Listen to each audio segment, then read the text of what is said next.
first I want to introduce myself. I'm Frank Laney. I'm an attorney mediator trained as an attorney, but I spent almost my entire career as a mediator, and currently work for the North Carolina Center for Mediation, where I provide mediation services, but primarily actually provide with Colleen Byers, my wonderful, esteemed co-trainer. We provide training in all kinds of different forms of mediation in the state of North Carolina, as well as people from across the country occasionally, but we focus on North Carolina process. But Colleen Byers, I will let her introduce herself.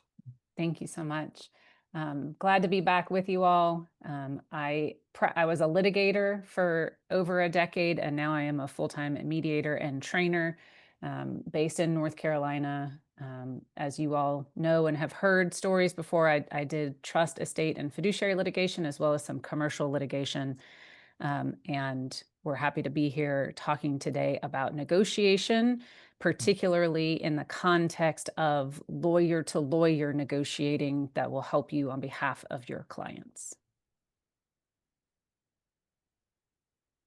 So the first couple of things we're going to go over, we acknowledge is a bit of a review from last time. So to remind you a little bit, but also for those of y'all who maybe weren't with us last time, but lay a little foundation for some of the things we're going to be talking about soon. But first, the definition of negotiation. So as I say sometimes, if you go into a bookstore and look for the books on negotiation, depends on the size of the store, but you may well find several shelves this big on all the books on negotiation. So obviously there's a lot of ways to talk about and define negotiation, but this is our definition. This is one that we like to use because we believe negotiation should be a cooperative sport rather than a competitive sport, or a collaborative sport rather than a competitive sport.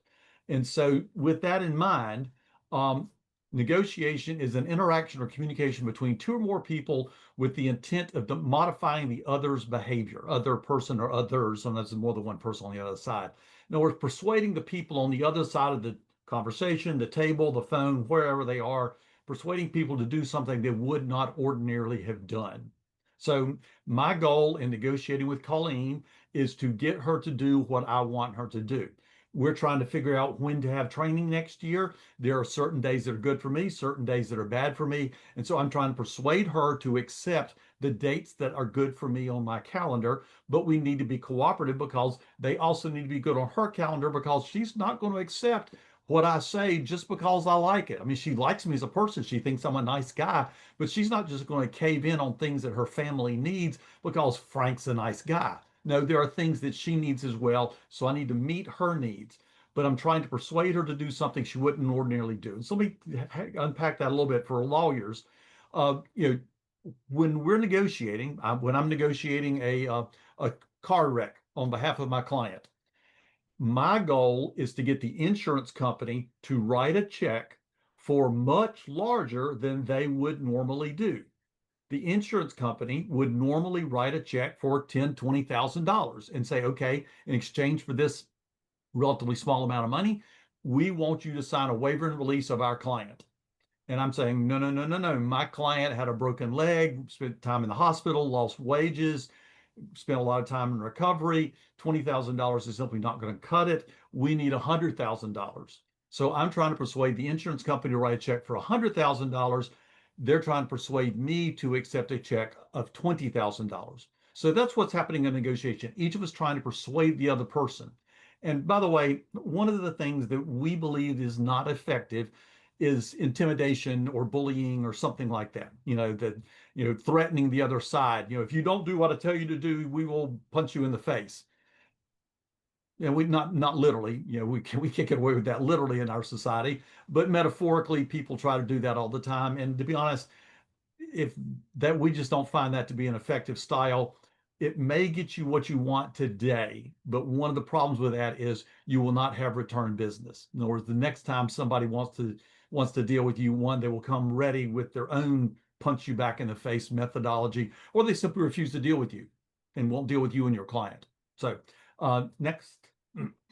So Rackham and Carlisle, some English researchers from a few years back, did a study as to what the best negotiators did versus the rest. And we weren't talking about people walking up down the street. All the people in this study were professional negotiators, people who made their money negotiating for other people. and they divided those professionals into the best professionals and the rest of the professionals. So what the best ones do, one is there's some four things that they avoided doing. One is using irritators. Irritators are things that irritate the other side and do not advance your side.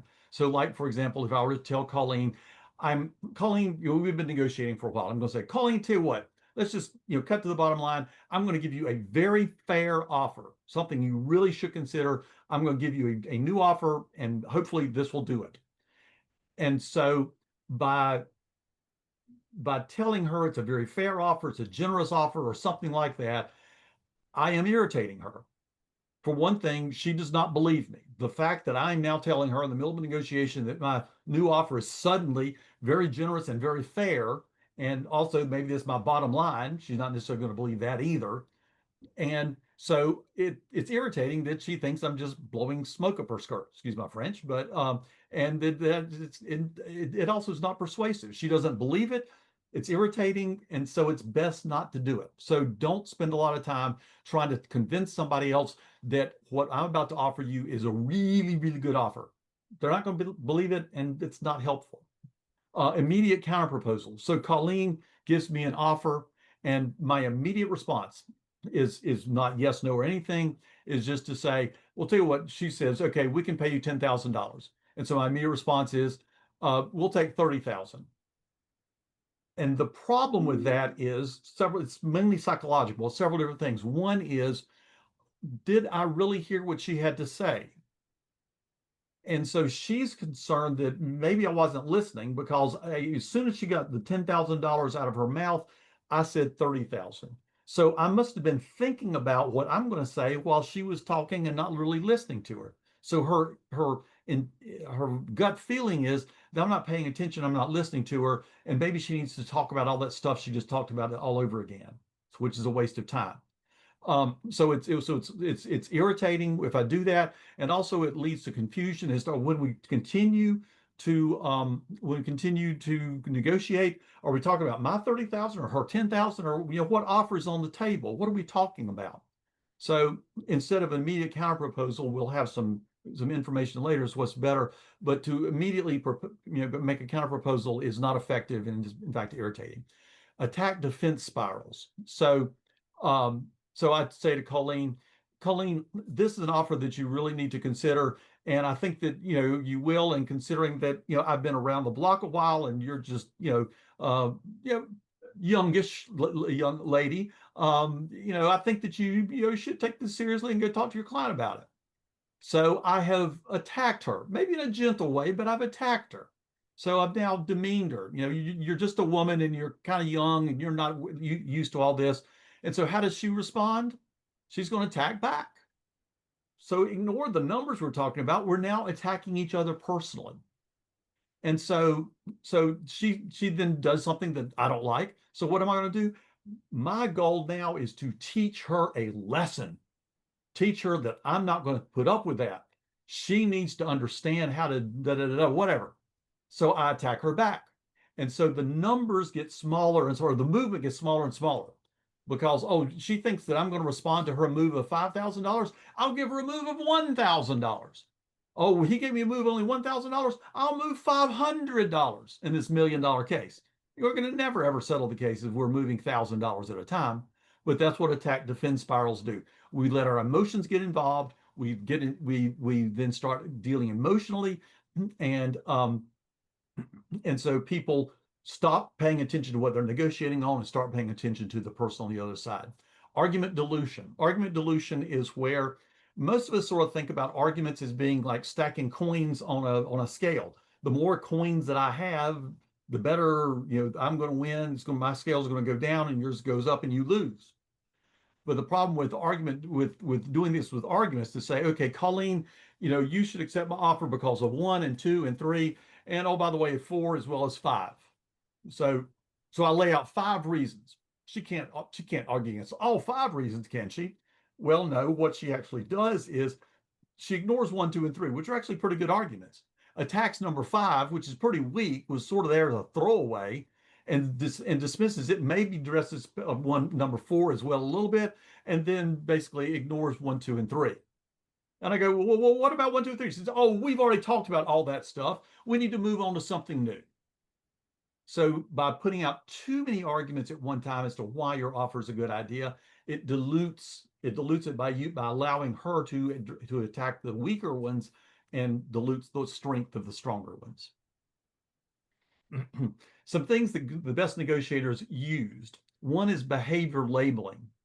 So what I need to do before I talk to Colleen is I need to, before I get into the argument, discussion, whatever I want, I need to label my behavior. Colleen, let me give you a new proposal. Colleen, let me ask you a question. Colleen, let me tell you how I think. Let me tell you how I see it. Let me give you my reaction. So what does this do? A couple of things. One is I call her name and then tell her what I'm going to do. So I have her complete attention. So she has just given me a 10-minute oration about whatever and given me an offer. And so now she's sort of relaxing, and her brain is probably going to, well, what am I going to have for lunch today? It's getting close to lunchtime. What am I going to have for lunch? And so her brain is maybe occupied or whatever her next argument is or whatever. So by calling her name and saying, I want to do this, I'm going to tell you this, I'm going to ask you this, whatever, I'm going to ask you a question. I am calling her attention. So I'm getting her attention completely focused on what I'm going to talk about. So I now know I have her attention. The next thing is that she's paying complete attention to that thing, therefore. But also by telling her what what I'm thinking, what I'm doing, that sort of thing, it also tends to build trust. I am being more transparent. I am letting her know in advance what it is I'm about to do. I'm not about to sucker punch you. I'm not about to try to pull a fast one on you. I am being transparent, which builds trust, and trust is what builds uh, uh, allows people to then deal with us in a collaborative, cooperative way. Someone who trusts me, someone who likes me, is much more likely to say yes to my proposal than someone who doesn't like me and distrusts me. They're going to say no just because. Now it sounds like a decent proposal from Frank, but I know Frank and he's just a real scoundrel, and I'm going to say no to everything until I thoroughly understand it. So building trust is important, and behavior labeling can play a role in that. So it focuses people, but also allows for, or builds at least an air of transparency and builds trust. Testing, understanding, and summarizing. So testing, understanding, asking Colleen, so what I heard you say is that for this reason and this reason and this reason, you can only pay $20,000. Do I have that right? So making sure I understood her before I start trying to argue back and give some counter arguments or give her a different number. So I'm testing, understanding, and summarizing back. What does this do? One is it actually clarifies things. Make sure that we all are talking about the same thing. Numerous in literature are the stories of where negotiations went awry because people were misunderstanding each other.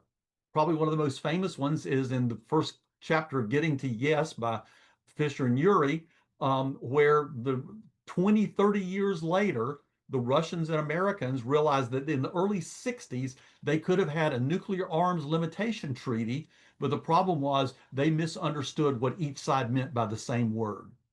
We used the word inspections. They thought it meant this. We said, no, it meant that. But the problem was in the 60s, we did not clarify what is meant by the word inspections. We both know what the word was. We just know what it meant, did not know what it meant. And so the negotiations halted. And it wasn't until the late 70s and early 80s that we got back to the negotiating table on those points. So testing, understanding, and then also summarizing. By summarizing back to Colleen what it is I've heard her say, couple of things. One, I'm showing respect to her, that I really am listening. I'm understanding. I'm trying to understand. I'm listening to what you have to say. I'm taking it in, and I'm taking it so well that I can summarize back to you what it was you said.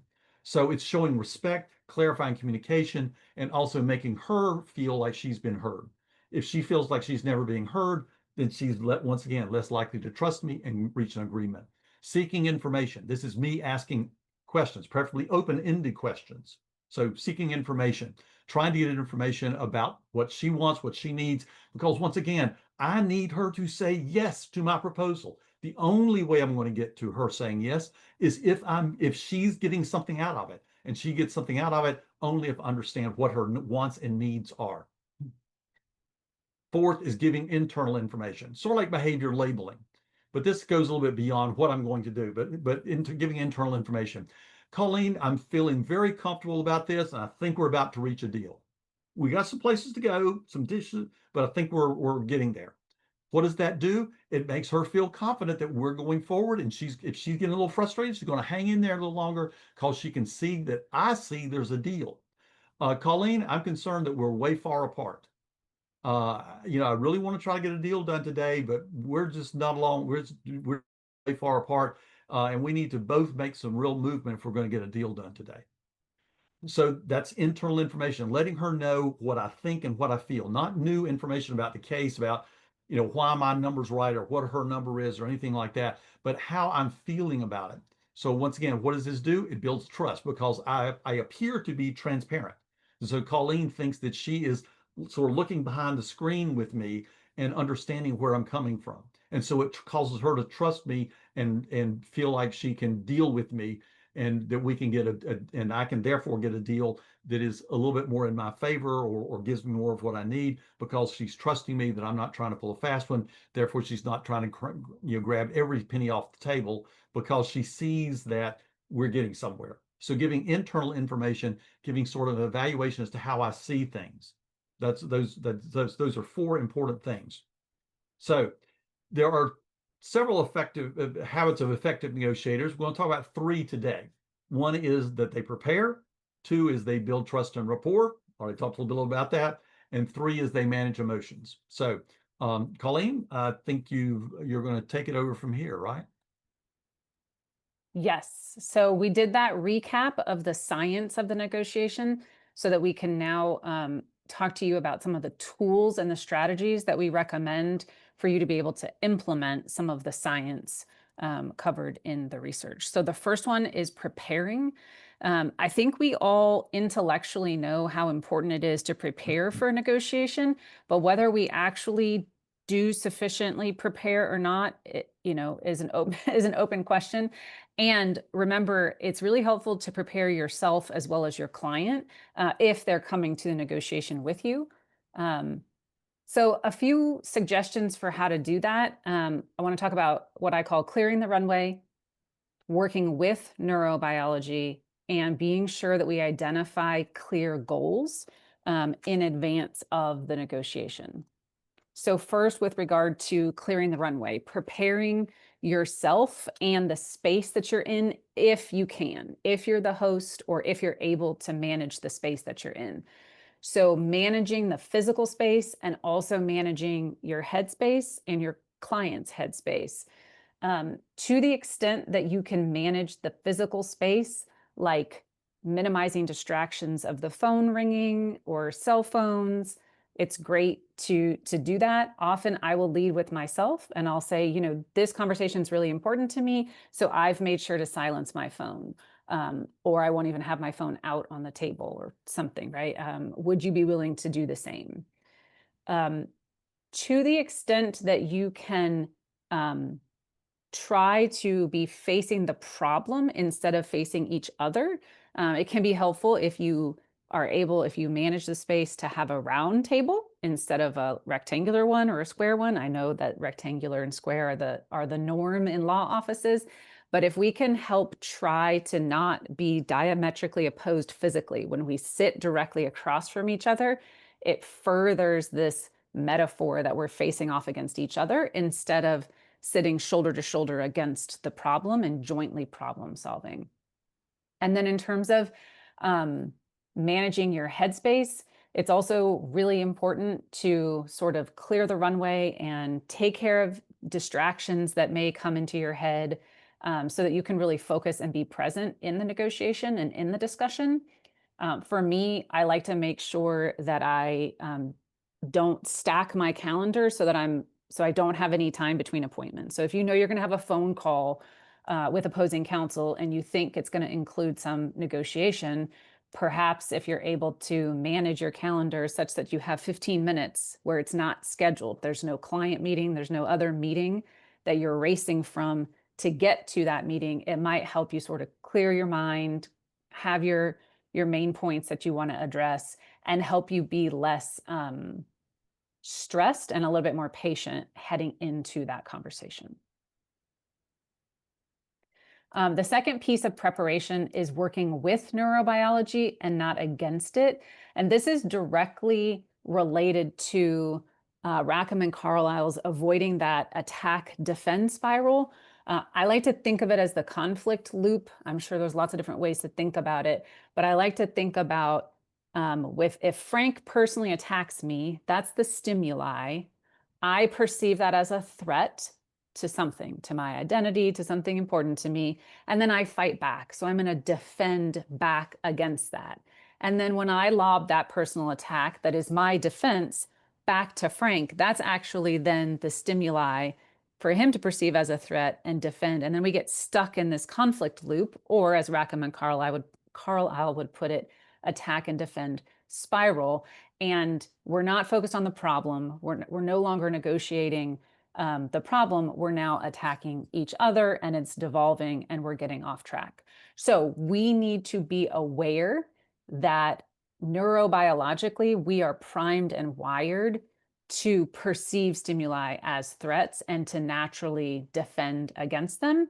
So we have to be careful, and what we can control is try not to be the stimuli to somebody else to become the perceived threat, and then notice when that's happening in your own self to see if you can interrupt that loop and that cycle. How do we do that? We have to notice that it's happening first. We have to notice the increased heart rate. Maybe we feel flushed or sweaty. Maybe we have some dry mouth, some upset stomach, extra fidgety, suddenly loud or angry, sudden lack of focus or memory. So we have to sort of notice it within ourselves to be able to interrupt it. Maybe notice it in the other person to be able to interrupt it. The best way to interrupt it is to pause and choose your response, and try to stay curious. So this is where some of Rackham and Carlisle's strategies of things that you should do, like asking open-ended questions, seeking information, summarizing and reflecting back, which we're going to get into in a minute. These things give you something to do other than keep stuck in that conflict loop. And they can help you buy time to pause and sort of let yourself come back down to homeostasis and also get the other party out of that conflict loop. Something we don't recommend, trying to reason with somebody who is clearly stuck in that defend behavior, in that conflict loop, because the science is that it can take up to 20 minutes for the brain to come back online when they're in that fight or flight spiral. So the importance of a pause there. Also, in terms of preparing, incredibly important to identify clear goals. Have you ever had an experience where you're on the phone with opposing counsel and you say, what does your client want? And there's this pause because they don't actually know what their client wants. They haven't asked. They assume that the client wants money, but maybe that's not the only thing they want. Or maybe there's some other remedy. There's some other solution that could help unlock the conflict. So it's really important to identify specific goals, prioritize the goals, and even think about what the other side might be wanting, seeking, needing, or what could help the other side. And it's really hard to get our clients to think about what the other side wants. But as Frank said in the beginning, an effective negotiation, everybody has to say yes. So we have to think in terms of, yes, we want our client to get what our client wants and needs. But the only way that's going to happen is if the other side says yes. So 99% of the time, they're going to have to get at least something that they need or want out of the deal in order for them to be willing to take the deal. So what do they want? What do they need? What's going to help them are all great ways to help prepare for a mediation. So we do that through asking questions. How do we help the client identify the goal? Because sometimes they don't really know how to answer our questions either. These are a few that I like. If you had a magic wand, what would the ideal outcome be for you? What do you hope will be different as a result of this? The conversation, the negotiation, the litigation, whatever, wherever you are in the stage. What is most important to you, because maybe they rattle off a bunch of things and you need to help them prioritize most versus what's least important on the list. And if you had what you really wanted, what would that allow for? What would that mean? How would things be different? That's going to help you start uncovering, like, what do they really need underneath that? Because if they say, well, I want money. Okay, well, if you have money, then what's going to be different? Or what are you going to spend it on that you can't now? And that's going to help you peel back the layers of the onion to see what's really going on for them. And then similarly, with the other side, helping the client consider the other side. And of course, I do this after I make sure the client feels like we've explored their side first, so they don't ask me whose side I'm on. But what do you think is most important to them, to the other side, or least important to them? What motivates them? What drives them? What options or solutions might they propose so that maybe you can think about it in advance? And if they had what they really wanted, what would that allow for, or what would that mean to them? So those are some of the ways that we're going to prepare for the negotiation. And then Frank's going to talk about building trust and rapport. Let me have one note on what Colleen was just talking about. We as lawyers have a great tendency to assume that the only thing our client wants is money. So first, try to disabuse yourself of that notion that the only thing your client wants is money. Very, very frequently, they come in with a lot of different goals, and it may wind up being money at the end, but they frequently have some other goal. And the same thing with them thinking, because they'll sometimes walk in thinking, well, lawyers think the only thing is money, so therefore I need to think of a money goal. Try to get them to open up their minds and open up their boxes and figure out what else in their life is important to them other than just money. So, but back to habit 2. So building trust and rapport. So we build trust and rapport by using open-ended questions, listening with curiosity, and we summarize and reflect back. So open-ended questions.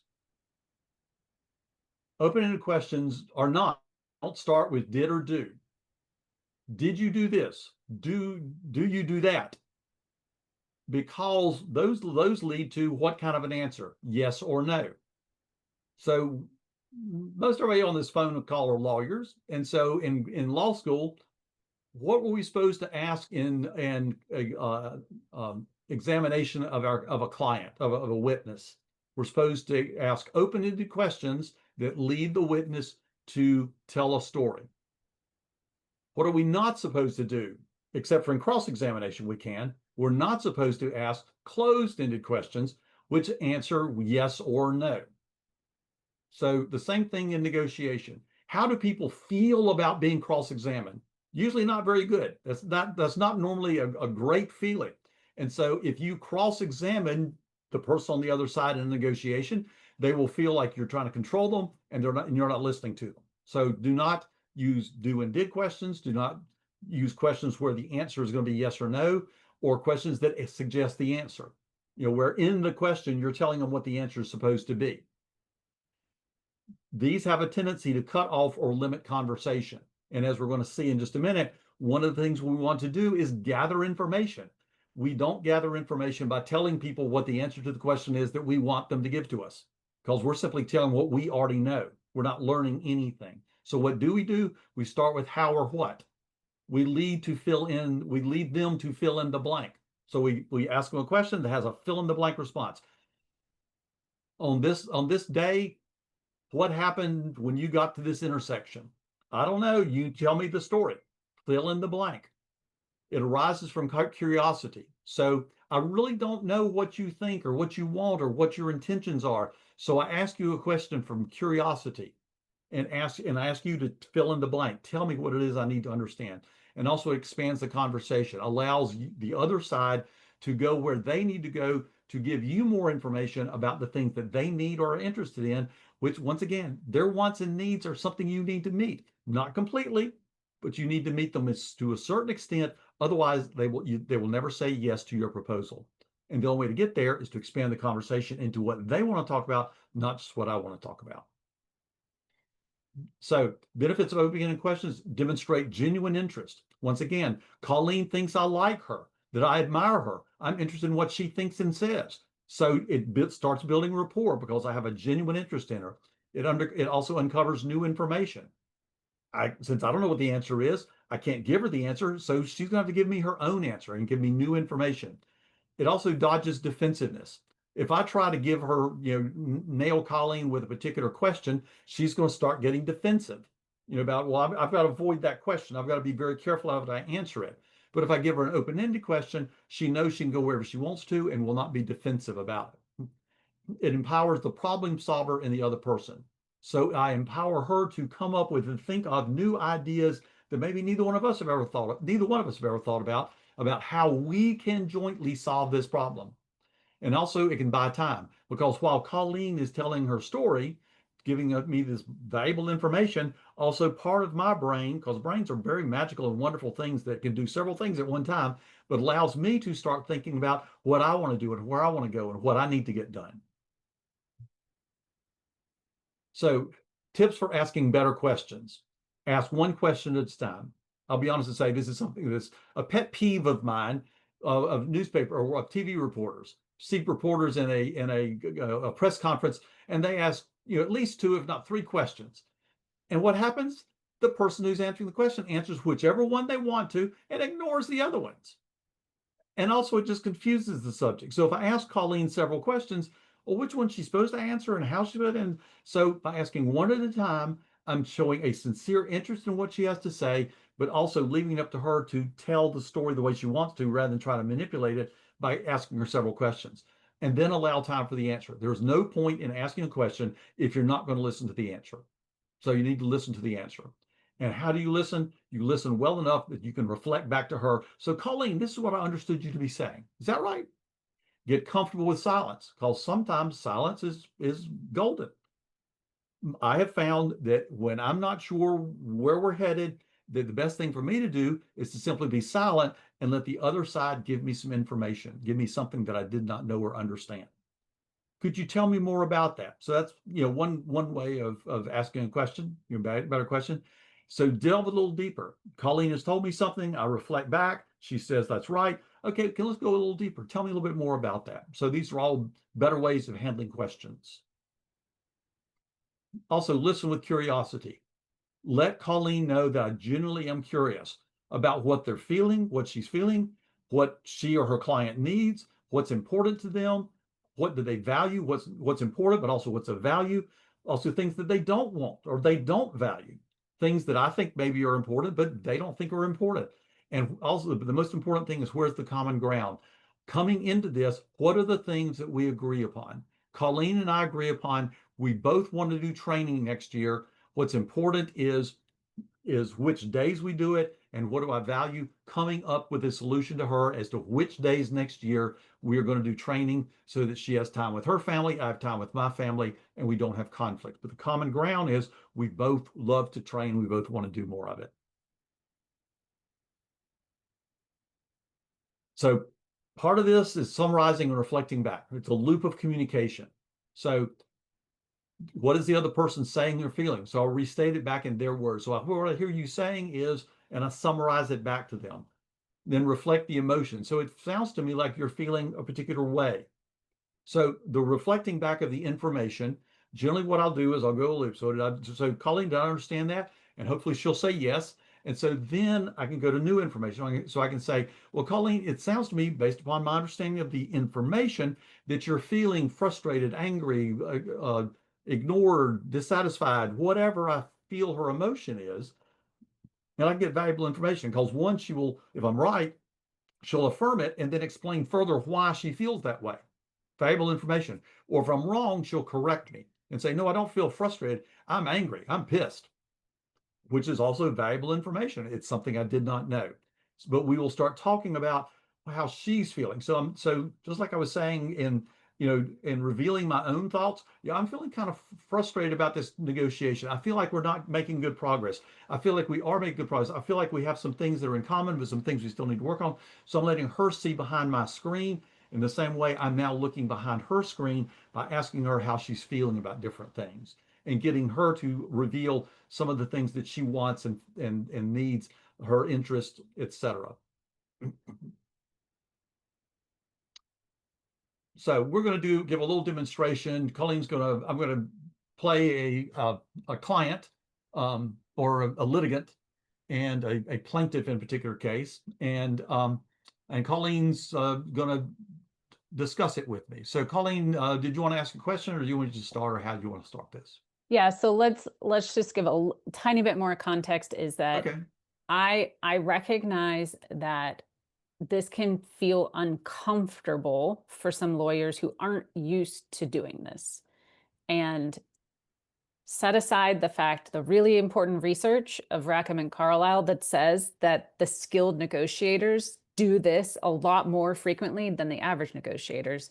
We've seen this work um, extensively in our careers to be able to build rapport, trust and rapport with the other side, and to ultimately move you towards finding a solution to the joint problem, whether it's you specifically personally have the problem or you're an advocate representing a client. And so in this setting, we are adverse to each other. We have different interests and we are adverse to each other, but we're not going to be adversarial, right? Just because we're adverse to each other does not mean that we need to keep our swords and, cut each other's heads off or whatnot. We have to work together because in this context, our clients have said, we want to find a solution. We don't want to go litigate. We want to solve this business problem. So, Frank, can you tell me what do we need to discuss today? Well, Colleen, I really appreciate your being willing to come over here and talk with me about this. We have a real problem. Our clients have a real problem. So let me explain how I see things, and maybe we can get down to the bottom line and work out a resolution today. So my client, called Medic Plus, is a company that makes a drug, for lack of a better term. What it is a spray-on solution that athletes spray onto their skin, and it helps release muscles, helps pain, that sort of thing. So it's like a spray on for tired, fatigued, sprained muscles. And so anyway, we've invented this, got it through the FDA approval process. We're getting ready to roll it out. We went to your client, Packet, that makes packaging for all kinds of different things. And they said, yeah, we got a spray can, works sort of like a hairspray, pressurized spray can that can spray this stuff. And so they made a sample of 50 cans. They seemed to all work fine. We ordered it was 250,000 cans. We're going to roll it out, all over the country. But the problem was within a few weeks, we discovered that somewhere around 40 to 50% of the cans. Well, we were getting a lot of complaints. We then pulled a bunch of cans off the shelf, tested thousands of cans, and discovered about 40 to 50% of the cans would clog after just a few sprays. So yeah, the first spray or two worked fine, but they would quickly clog. So we had to pull all 250,000 cans off the shelf, and we've got a mess. And we have a great product. It sold well while it was selling, but we need to get it back onto the market. So because we've done a lot of preliminary advertising, we want to still take advantage of that. So we need it back on the market yesterday. Okay, so I appreciate you telling me some of that background from your perspective. So if I understand you correctly, Medic has developed this spray-on solution, Hmm. including getting the FDA approval, which I know is quite a process. Hmm. And after contracting with Packet, and testing the samples, a decent amount of the $250,000 initial order had some significant clogging in the spray bottle after a few sprays. And so your client has had to pull the entire lot off the market. Did I get that correctly? Yes, yes. Okay. And it sounds like time is really important here. It sounds like your client Yeah. has done some marketing. Uh, there's a real urgency to want to get these back on the market, to not lose the market share, to not lose the momentum of the sales. Is there anything else that's really important to your client besides just the timing issue? Well, I mean, reputation, I guess to the extent that we have a reputation, it's almost, at least 50% of it is somebody who put a crappy product on the market that doesn't work. You know, the spray we believe we know does work, but the problem was we couldn't deliver it. You know, you bought a can of spray, but you can't. There's no can opener to open it with, and so reputation is important. But I'll be honest and say my client's view is the best way to remedy the reputation is to simply get back in the marketplace as fast as possible and let people see that our product really does work. Even if your spray cans wouldn't, our product does. Okay. Has your client done any testing of the product or the cans to figure out what the root cause of the clogging was? No, I mean that's what y'all's expertise is. I mean, we gave you the product, gave you a 50 gallon drum of product, and y'all said that you could put it in the spray can. You did, and unfortunately, the spray can doesn't work. So no, I mean, we're experts on drugs, but we're not experts on what makes spray cans work. Okay.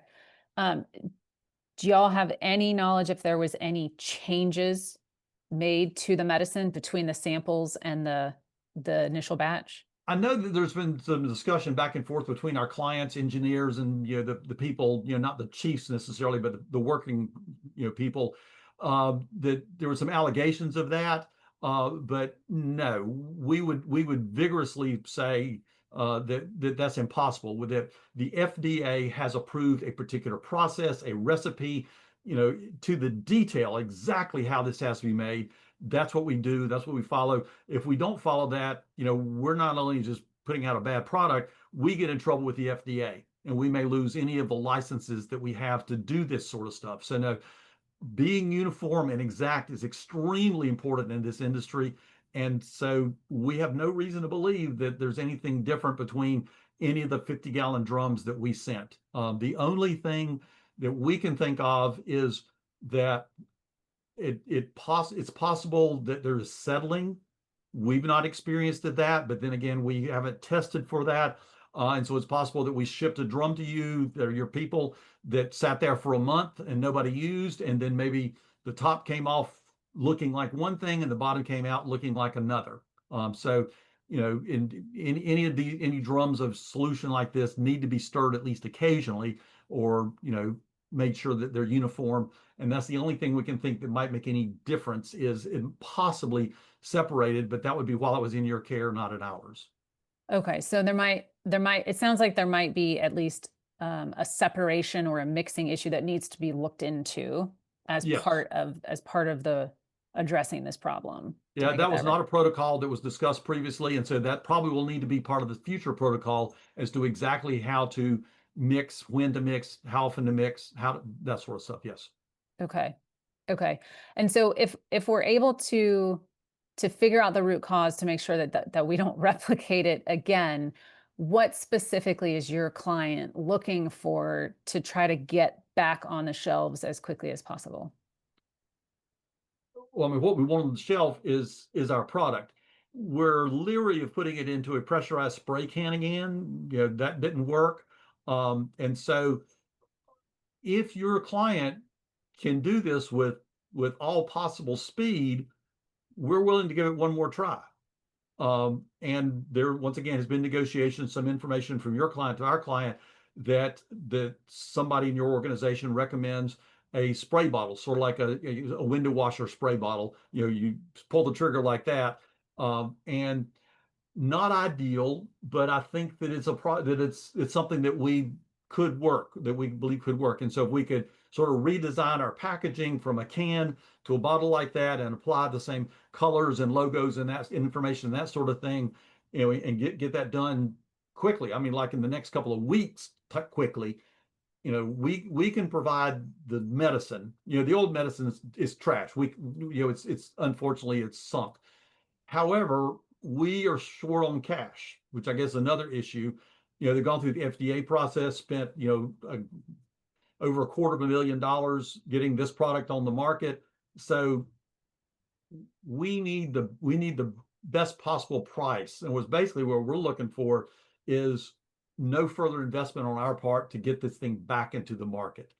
Um, you know, we think that we bought cans, we didn't get the cans we wanted, so we'd like basically a set of free cans, quarter million free cans.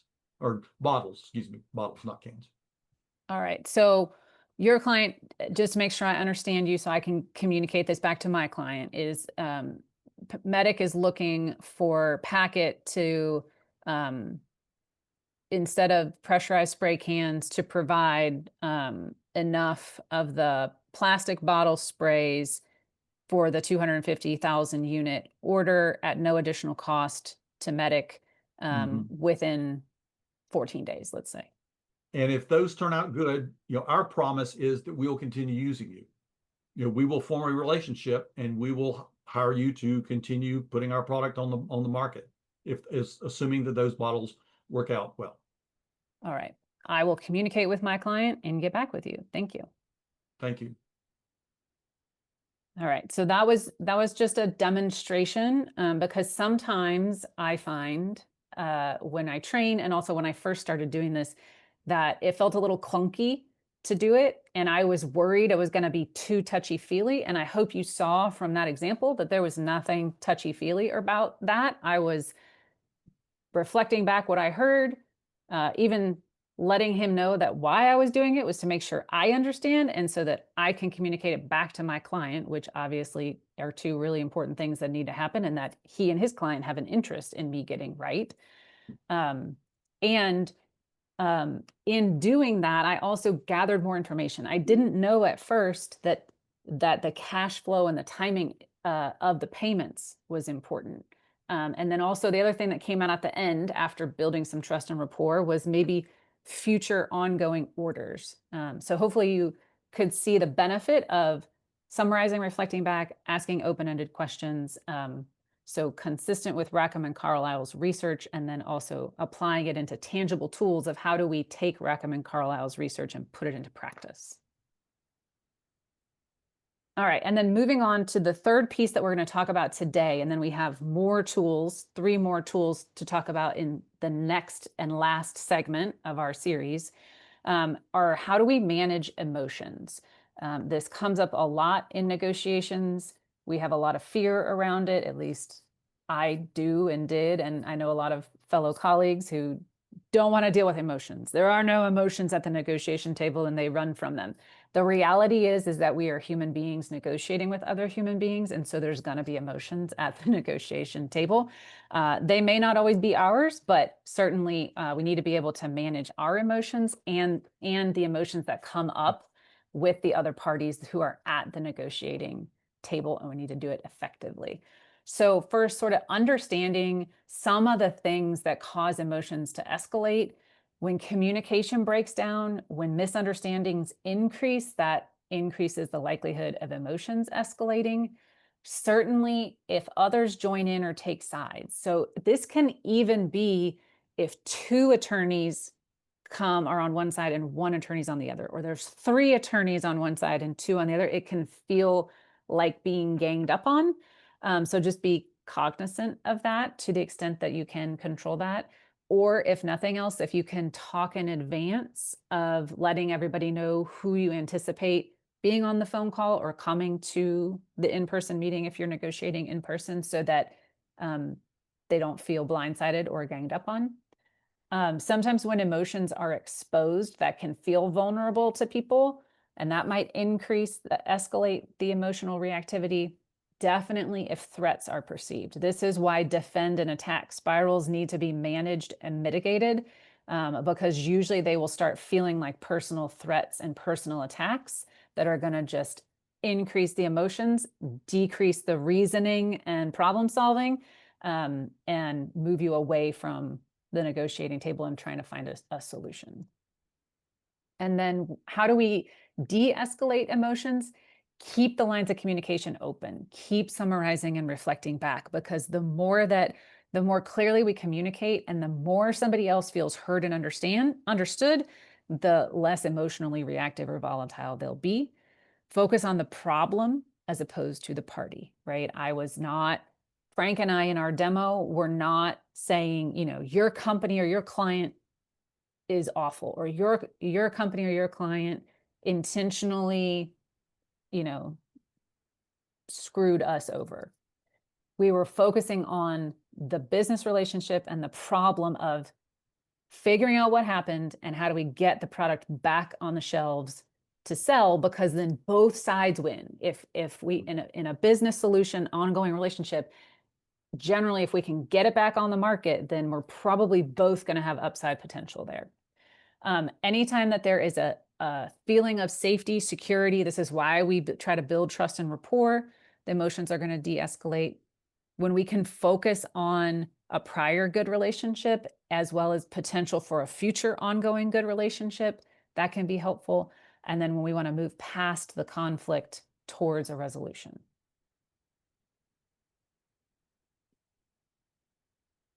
So emotions are triggered when people feel, one, like they're being lied to. Nobody likes to be lied to. So if someone perceives, if I perceive that Colleen is lying to me either by commission or omission, I'm not going to like it, and I'm going to probably get emotional about it.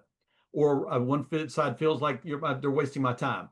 Colleen is not serious. She's not giving me serious offers. She's not giving me serious information. So I don't think that she's taking it seriously. So I will get emotional and I'll say, to heck with this, I'm out of here. Or if I perceive a threat to my reputation or livelihood. And so go to the next slide, Colleen. Let me give you an example here. This is Maslow's hierarchy of needs. And so if someone is negotiating about, my esteem or belonging, or, kind of how society treats or feels about something, but my concern is, do I have enough food to eat? Can I provide a house for my children? Can I maintain my bodily integrity, or someone's not going to beat me in the head? Then I don't care about social esteem. I'm concerned about these things. And so it's helpful in a negotiation to try to figure out where people are coming from. If Colleen does not fix my company's problem, we are going bankrupt. And so that's down here, this basic need. She may be concerned about reputation in the marketplace. I don't care about reputation in the marketplace if I am bankrupt. So she needs to figure out how to get me unhooked from my bankruptcy needs so that I can start talking about reputation in the marketplace. So that's a specific example of trying to figure out where people are coming from and trying to meet them at that level. And you need to meet them at the lowest level that they are, according to Maslow's hierarchy of needs. And this is just a good reminder to orient you to try to guess where they are, right? What need on Maslow's hierarchy is at play here? What do we think is going on for the other side? And looking at ourselves, what is going on for us or our client? So how do we manage emotions? One, remember that we are neurobiologically wired to be in that conflict loop. That is our default. We are not wired to have all red getting to yes and to know that we need to separate the people from the problem, right? We are wired to think that I'm wired to think that when I am negotiating with Frank, that he's the problem, not the particular thing that we're trying to solve. So we slip into that very quickly and very easily. So it's just helpful to know that for ourselves, for our clients, and for opposing counsel, that we easily slip into that fight or flight, the defensiveness, that conflict loop. How do we break it? We need to be self-aware. We can't control the other side, but we can certainly control our responses to not add to that loop, so we can break that cycle. We can take a break. We can take a breath. Harvard program on negotiation calls taking a break going to the balcony, like an intermission at the theater, to just pause and reset. A lot of times we are so committed and attached to trying to force the issue that we keep plowing ahead when what we really need to do is take a break and circle back in a day or two. And then we'll talk in a minute about Bill Eddy talks about an ear statement. He is a lawyer who is also, I think, a clinical social worker. And so he's come up with this method called EAR, which is give empathy, attention, or respect. So you could give one, two, or all three of these when you are faced with somebody who is upset or emotionally volatile. If you give them one, two, or three of these, Bill Eddy says you're going to help manage the emotions effectively. So empathy is saying something that shows you understand how the upset person might feel. So I can see how stressed you might be feeling about this. Attention is you tell them that you're listening, you show them that you're listening through eye contact, body language, summarizing, reflecting back, things that demonstrate that you are attentive to them. And then respect is you find something that you can respect about them, no matter how small. Maybe the only thing that you can find about opposing counsel that you respect is that they are a zealous advocate for their client. Maybe that's the only thing you can find, but find something, no matter how small, that you can respect about them. And if you can't, then don't worry about respect and just give empathy and attention. And so this is what Bill Eddy says is a good strategy. And I like to remember the ear strategy. Remember, oh, are we out of time already? Todd, you're I on think mute. so. I think we're there. Okay. Well, we are closely getting there, but just good. And I know you got a lot to cover, so you know, I'd say wrap it up by just a little bit too or thereafter. Okay. I And then think we'll my take screen questions. share got taken away, but I will resume it. Okay. And so one of the big emotions that comes up in negotiations is defensiveness, because something feels threatened. Something in Maslow's hierarchy of needs or something about your needs or interests feels threatened. And so people get defensive and protective. How do we deal with that? We stay curious. We ask them what's going on. We acknowledge the underlying need. We pause, give some time for the defensiveness and the neurobiology to work its way through, and come back around. What do we not do? We do not argue with their feelings or minimize their experience. We don't tell them what they should think or feel. That is going to be counterproductive. Instead, we can thank them for sharing something with us. We can reflect back to them. It sounds like you're concerned or your client is concerned about. It sounds like you're worried about or your client is worried about. Did I get that right?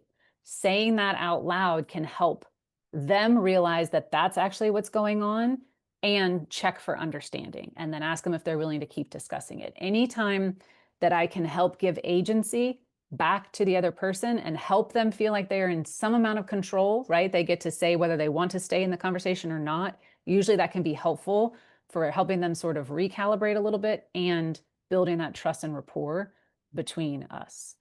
Another really good thing to do is anticipate the objections in advance.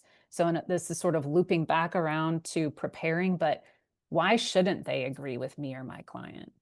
How might their point be valid? Is there anything I can do about it? Is there anything else I can come up with?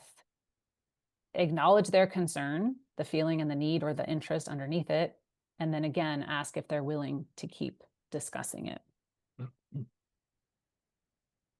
So I don't think we're going to have time for this demo because I know we're at the top of the hour. But we can try to address some of the questions as Todd wraps up. Yeah, sorry we didn't get through everything. I mean, you're welcome to go through it. Those of you who, want to exit the webinar now are certainly welcome to do so. So I would ask you, Colleen, how much more time would you need to Oh, we can complete? do a quick demo and we can do a Let's go ahead and use demo of we don't have a what lot I'm of talking questions at this point, so about. why don't we use the 10 minutes to try to cover the demo and then whatever questions we can get to. Hey, Todd, should we go over the housekeeping and then go to that so the folks that need to leave keep it to an hour? Yeah, that's a great idea. Thank you, Mike. All right, real quick, I'm just going to get through the housekeeping. Make sure you got all the documents and things that were downloaded to you. Allow 30 days for CLE issuance, as I mentioned before. Everybody needs to complete the survey. The survey will open as soon as you close your browser, it'll pop up. The two code words for today's webinar are conflict and, Mike? Loop. Loop. Thank you. And then we've got the final edition of the three-part series coming up on November 17th, which is the Art of Negotiation Part 2. And there's the ability to see these webinars on the YouTube channel that we've got indicated here. And at that, I will go ahead and allow those of you who would like to leave to go ahead and leave. And you'll be receiving your CLE credit provided you fill out the survey. And then let's go back and just finish up the demo. I think that'd be great. I know I'm looking forward to hearing it. So this is a demonstration of how do we manage difficult emotions? How do we keep ourselves in check and right when we're feeling defensive, when they're coming at us, and then how do we manage it when they're being lobbed by somebody else? I think one of the questions in the Q&A is sort of how do you deal with this with the workplace? Our demo actually is going to be, Frank is going to be the big bad managing attorney who's going to come in and Bad? What the hell are you talking about? he's already in character. He's going to be the boss attorney, and I'm going to try to manage what he throws at me. Ready, set, go. Colleen, I'm not sure what you're working on now, but I need you to set it aside. Here is a brief that was filed by the other side. I need you to go through it and summarize it, as well as come up with points by the end of today. So I need, within the next 4 hours, I need a summary of this brief as well as rebuttal points. Okay, so I hear that you need a summary of the brief and rebuttal points by the end of the day today. Yes. I'm feeling a little concerned because you've given me other things that need to be done today, and also your partner has given me other things that need to be done today. So how should I manage that? Multitask. Okay, I'm really good at multitasking. I just don't think that there are enough hours left in today's day to multitask everything. Do you have any thoughts? Well, this has got to be done today. You know, whatever the other partners gave to you, I don't know. Maybe you need to talk to them, but you need to do it quick because the time is running. You know, you have less than 4 hours to get this done today. Okay, so You know, is and it if you can't do it, you know, we are a busy firm. We have a lot of work, a lot of clients. They demand answers. If you can't cut it, you can't cut it. yeah, so I recognize that you as the managing partner have a lot of really high paying clients and a lot of demands on your time. Mhm. And I certainly respect that. Um, uh, so can you help me understand, is there an external deadline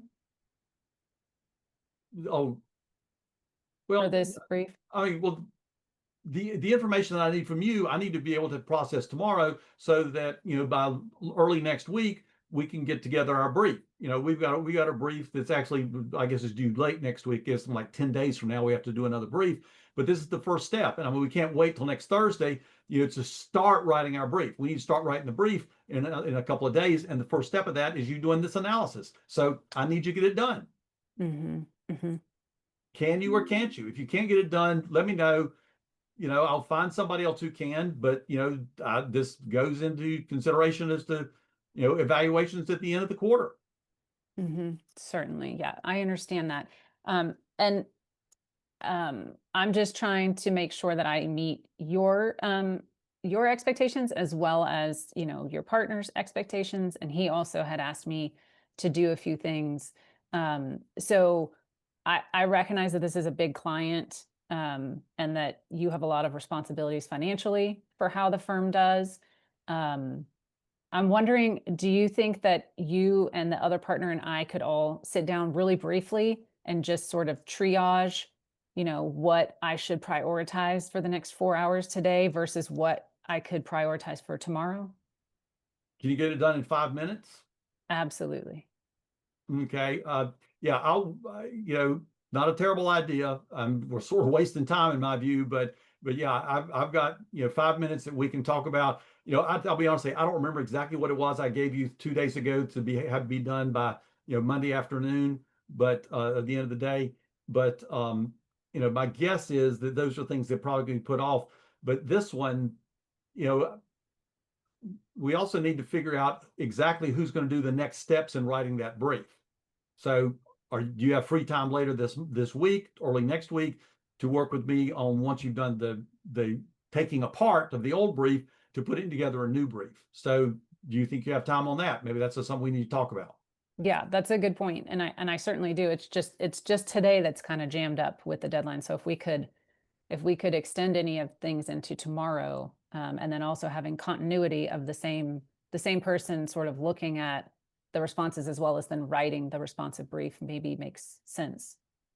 I mean, I guess let me start off by saying, do you feel comfortable, being the the initial researcher and writer of a brief, to the federal court?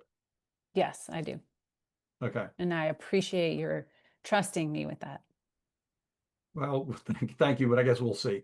Can you get Joe on the phone and tell him we'll meet in the conference room in the corner, just for like a 5-minute meeting? Tell him that I said that I need him in there for a 5-minute meeting. I will do it, and I'll see you in there. Okay, thank you. Thanks. All right, so hopefully you could see there that what I was managing within myself was, holy smokes, this is my managing partner, and he's threatening my bonus and my livelihood, right? He was really turning up the heat and the volume. Bonus, you don't have a job here. And I was trying to empathize with him with all he was juggling, give him attention and respect.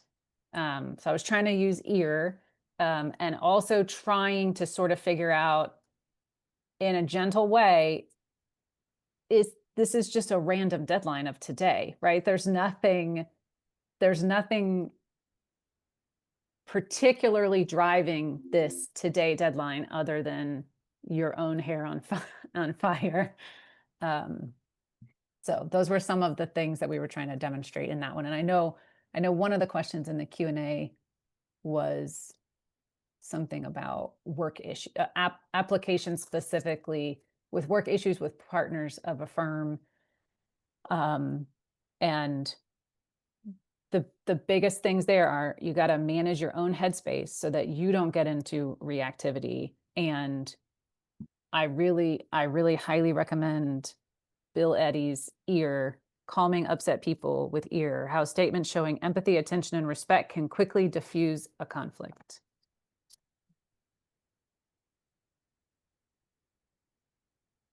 All right, so another question is, do you have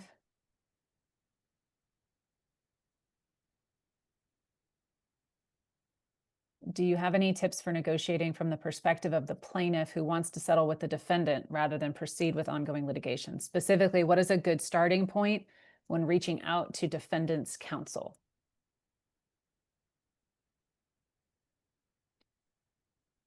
I guess one thing, a lot of litigators, I think it's less now than it was when I was a young lawyer, but a lot of the litigators have felt that negotiation is a sign of weakness. If you had a strong case, you'd take me into court and beat my brains in. Whereas I don't think that's true at all. My case is so strong that I can convince even Colleen, that stubborn person on the other side, that she has a real risk of losing this. So that's how strong I feel about my negotiation. Is I feel like I can convince even the other side that I'm right, or at least right enough to pay me. I think one of the things that I would try to get to fairly quickly, I think just trying to beat on your chest, say I'm strong, I'm strong, I'm strong, isn't real effective. But I think that one thing that can be effective is to show how efficient it is, that neither one of us needs to spend $20, $30, $40, $50,000 going to trial on this. So tell you what, let's just save all that money and put it into settling this case. That's one of the ways that I would initially approach it. Colleen? Yeah, I mean, hopefully you had the chance pre-litigation to reach out and maybe got no response, and that's why you had to file suit. But I like to start with just introducing myself, just a very low risk conversation of, especially if I haven't worked with them before, I'm just reaching out to introduce myself, say hello. look forward to working with you on the matter. So that the very first time I call them, I'm not asking them for anything. I'm simply just starting to build trust and rapport.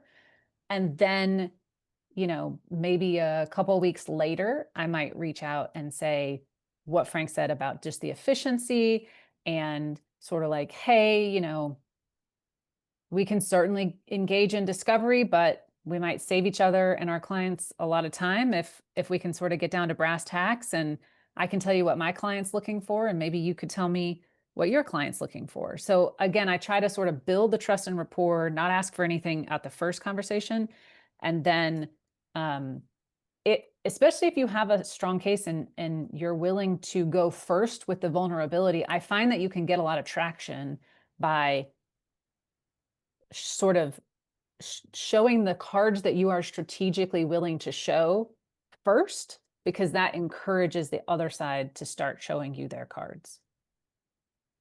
Somebody was asking about what do you do when somebody goes thermonuclear on you very quickly, or personal attack and that sort of thing. Yes, we recognize that. That's why we spend some time talking about it, that the reaction is to punch them back in the face as hard as you possibly can.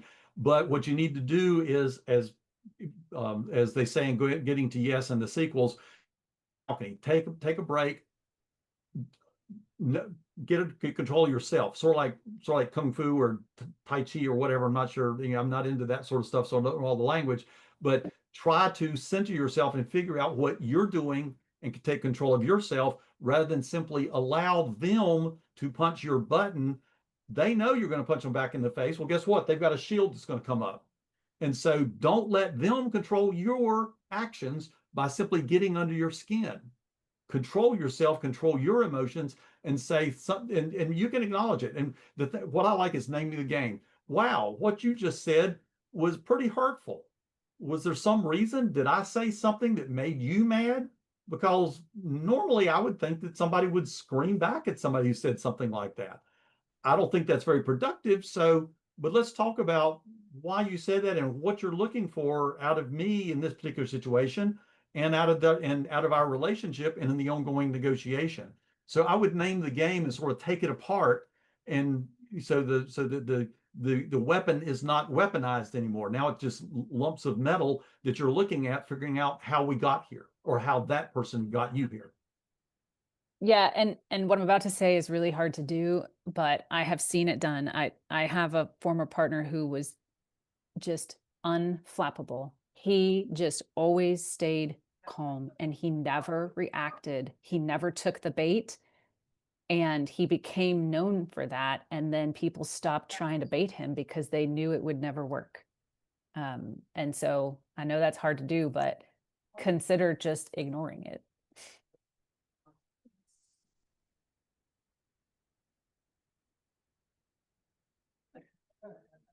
If you have a poor relationship with someone on the other side, how can you have a positive negotiation?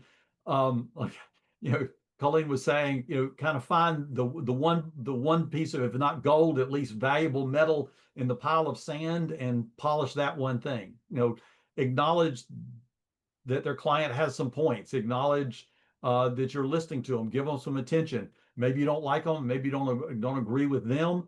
But you know, don't focus on the negative. Try to focus on the positive, because that's what your client is paying you for. They don't care about your relationship with the other side. So what they want is you to get a deal for them. And so what the way to go about that is to focus on the deal, not on the person on the other side of the table. Yeah, and sometimes the only common ground is, you know, we can all agree that we cannot predict the outcome of a jury trial or a bench trial, right? I mean, maybe the only thing we can agree on is that trial is not certain, that the outcome of trial is not certain. So maybe see if there's anything you can do around that one tiny area of common ground. What tips do you recommend where there have been many lies and personal attacks on the party's character and money damages aren't enough? How can you reach an accord? Expand your box and look at issues other than money. You know, I mean, it depends on how bad things are and how willing you are to go to the mat on issues. But like, for example, I mean, I've settled a case with a written apology. The lawyer apologized for calling the guy on the other side a fraud. Now, we lawyers all recognize that you have to use the word fraud to go forward with certain claims. But he had been insulted.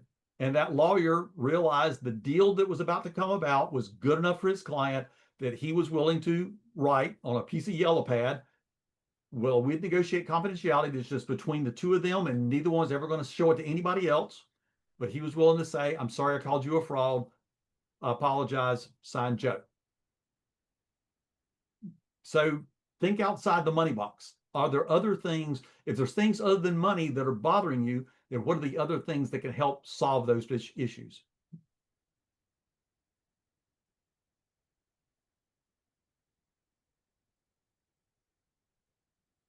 Yeah, and there's something here I don't quite understand, something about cross license to patents or trademarks. I think that they were talking about our role play about the spray cans. Oh, We expand the pie by talking about other issues. And that probably in real life would be a good idea, but we couldn't do that in 5 minutes. Sorry. But good idea. Good idea.